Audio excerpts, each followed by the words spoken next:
Hi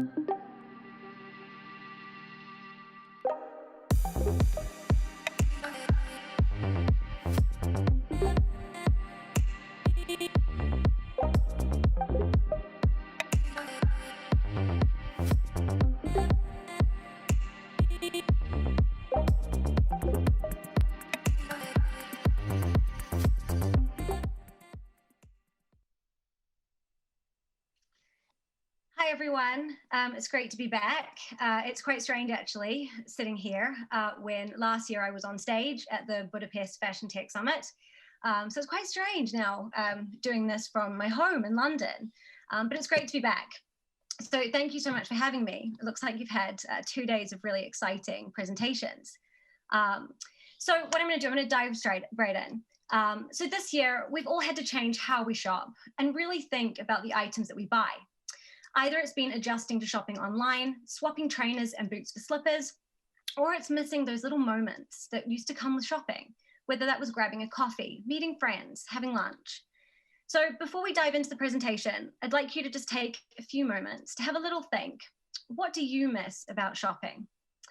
And what are you looking forward to as we emerge from COVID and we enter this idea of a retail renaissance?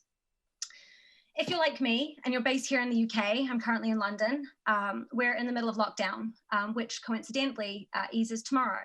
And from tomorrow, non-essential retail will be allowed to operate, which I'm both very excited and apprehensive about. So today, what I want to talk to you about is the future of retail as we prepare for this new world of commerce, focusing on this idea of phygital, this idea of a retail renaissance, and what happens next year. Hopefully there are some points in here too that you too have been missing or looking forward to. So my name is Rebecca and I'm the founder and CEO of Lone Design Club. Now, this is essentially where my story began. I started my journey, my retail journey about 5 years ago. I launched my own fashion brand at London Fashion Week. And it was from the challenges that I personally faced launching a brand in the current climate that led me to start Lone Design Club. Now, big retailers don't want to take a risk on small brands. It's a challenging market. It's hard to access the right customer. And as a small brand, you're fighting against a very saturated market. You're fighting against the noise and to be heard. And what we found was there was a new way to do this. There was a new opportunity arising, this idea of direct-to-consumer selling. This little photo here is one it's one of the first photos I ever had from a pop-up store we did.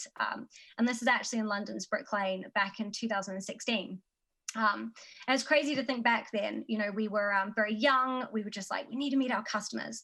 So we took over the space, a bunch of brands that I was working with.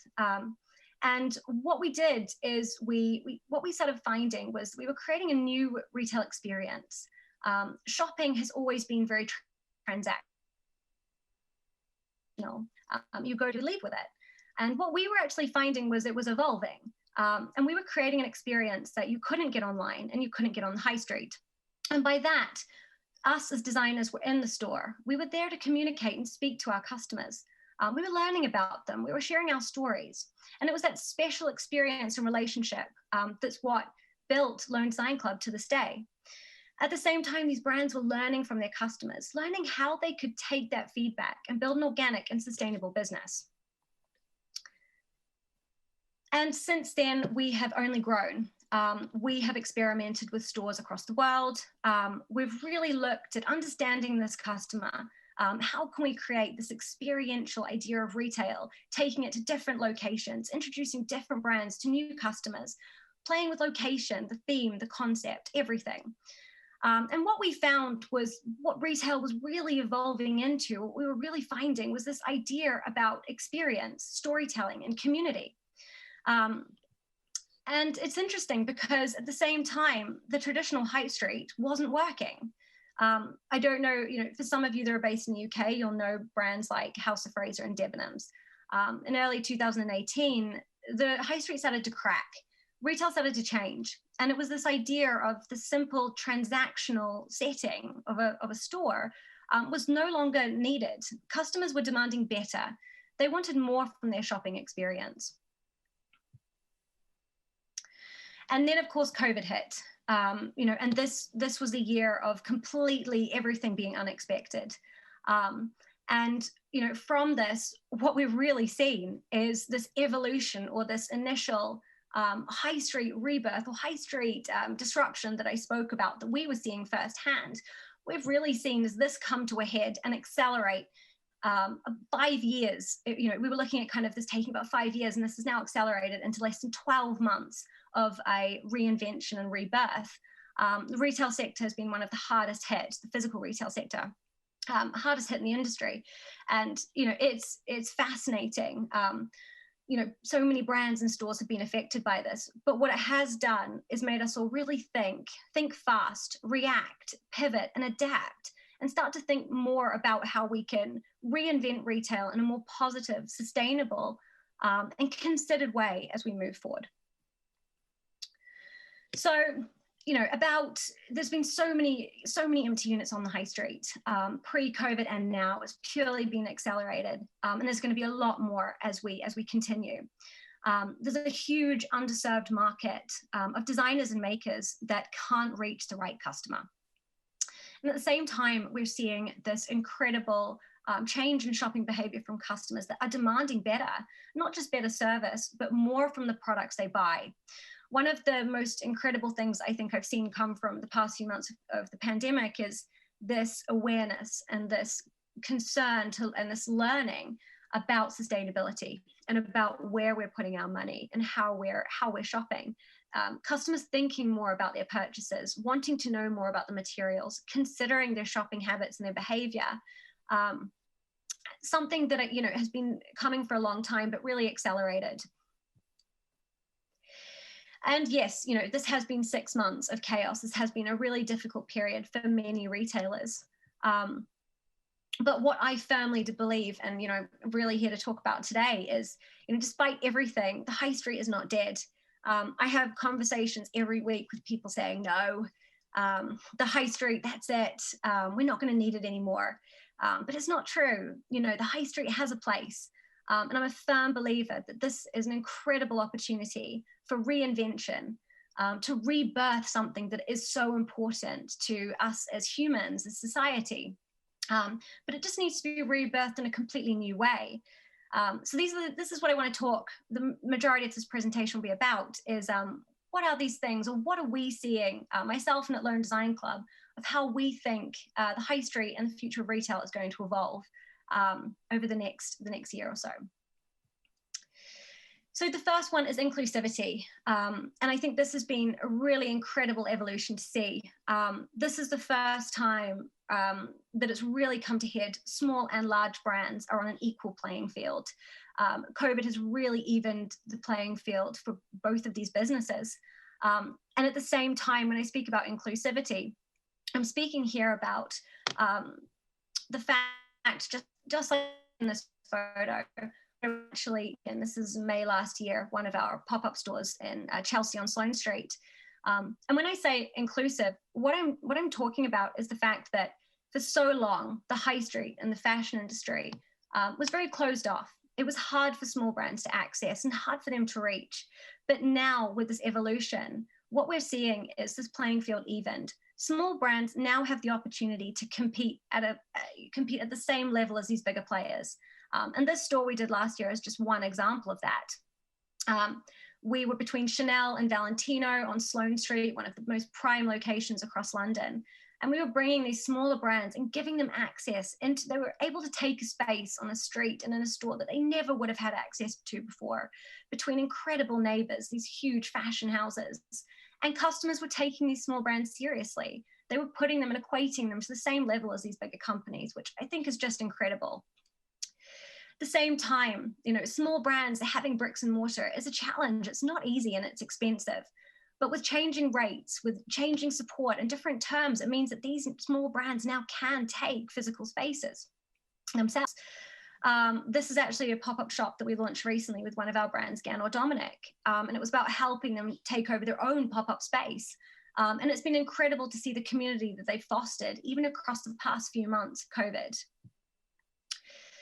This is a photo of one of our stores in Milan. And again, it's this idea of local brands going global. And I think this is one of the most incredible things of, this digital and physical retail being integrated. Small local brands can be global. They can access this global market. And this store is just one example. Social media is a huge opportunity and a way for us to do that. But this store itself, what we did is we worked with about 50% of brands that were based in Milan, and the rest we brought over from the UK. And what we really did is look at what customers these brands need to meet, and how can we get them in front of that customer. Being able to bring these small brands global into the store meant we were able to create this idea of local independence, but taking them global. And I think we're going to see more and more opportunities like this, especially with this new digital physical world. Experiential is my second point, and I've touched on this a lot. I'm a huge believer in retail theatre. The high street, this is one of in my belief, this is where the high street will fit into the future of commerce. It's that space for people to come, see, touch, feel items and products, be part of a community, be part of something more. It's an experience you can't get online. It's very hard to replicate. And we're social creatures. We want experience. We want to be entertained. This idea of story living, which evolved from storytelling. And I think we're going to see more of this as the store evolves in the future. This idea of meeting the designers, this relationship of being able to converse with the person who created the product, putting brands and customers in a space together is hugely experiential. I once had a customer, I'll never forget this, a customer start crying in one of our shops. And I thought, oh my God, what has happened? Like, this is not a normal situation. And it turned out that the customer was so moved by the collection and the conversation she was having with the designer. It brought up feelings from her late mother.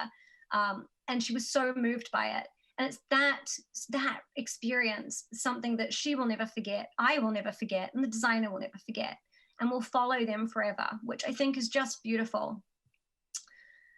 Events and experiences are a hugely important part of the store. The store doesn't have to be rails and plinths. It's so much more than that. It's a meeting place. It's community space. We've worked with so many partners who have come in and given talks, debates, discussions around sustainability, values, creating space for learning, space for customers to go deeper into our ethos, into the brands. And of course, now with COVID, everything's digital. So what we did is we took everything digital. These little designer-led workshops we would have in store, we put them online. We sold little DIY kits that you can buy on our website, and you can tune in anywhere in the world and join that class led by a designer themselves. And this was really special. I did a couple of these myself, and it's so amazing. You're at home, you're crafting and creating, but you're meeting people all over the world that are tuning in to be part of this little community and this little craft session. And you're actually even closer to the designer because you're able to converse with them. It's over Zoom, but it's really breaking down those global barriers. And my final point is sustainability. This is huge, and it's something that's very close to our core at Lone Design Club. One of the most incredible things, as I said earlier, customers really resonating more with sustainability and ethics these past few months. I remember having a conversation with Tamara at Fashion Roundtable and Tamsin Common Objective, leading publications in the sustainability fashion sphere, and both saying, it's amazing to see this. Will it stick? Will this really take? Or is this a trend across people being at home in the pandemic? And I feel like safe to say that it's really becoming more ingrained in our day-to-day. And it's been amazing to see people really start to take an interest in what their products are made of, what the ethics, everything behind that's so important, and take a consciousness into the way they purchase. We have 3 core values at Lone Design Club. We don't believe that anyone can be 100% sustainable, but I do believe every single business and anyone out there needs to be aware, and they need to choose a position and take an approach that works for them, working towards that final goal of being sustainable, ethical, and socially responsible. Upcycling, I love, this idea of make, do, and mend. We've got this incredible designer who looks for surplus, so dead stock of yarns, essentially. And she uses these to create beautiful knitted pieces, all hand loomed by her in her basement in London. And she does these amazing upcycling workshops, really encouraging customers to, you don't need to throw away a jumper with a hole. Let's make it into something fun. Or give it back to a brand and let them upcycle it into something new. There's so much here we can do. We don't need this fast fashion mentality.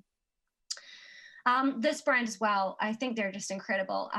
We resonate. So all of these pieces, silk scarves that Lizzie sources from all over the world and turns into or creates into one-of-a-kind dresses.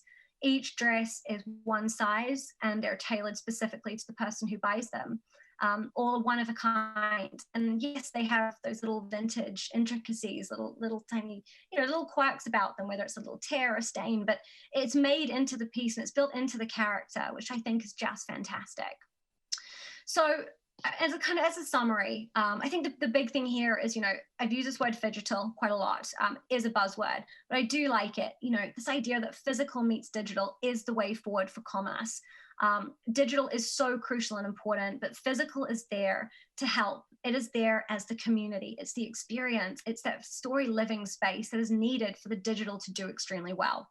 And my firm belief is if these two work hand in hand, you'll have a very, very strong business model.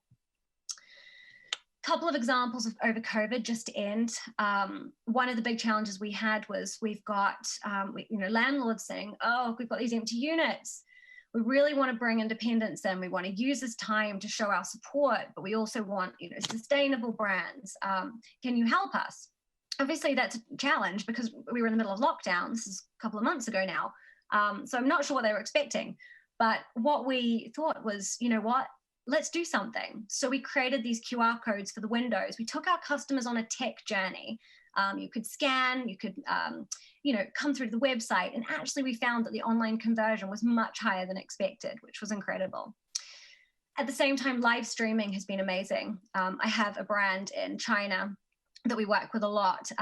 And she is a designer for a company by day. And she streams a lot on Taobao, the Chinese streaming platform, and was saying that even as a designer, she's required to live stream her talking about the shoes to customers, selling them essentially, trying them on, talking about the inspiration. And this is what I think we'll see more and more in the West. And just to end on a quote that I love, so I hope that from this talk, what you've got is real optimism about the future of retail, a real call or a rallying cry for us all to think better, think about what we want from shopping, think about what we care about, and also, starting to understand that there is that place for physical and digital, and it's how they work together that's going to be so important, that beautiful integration. But that the high street will be there, and it's time for us to rebirth it and reinvent it. Just like this quote, this is the perfect opportunity to repair the high street's neglected social fabric. And that's me. Thank you so much for listening.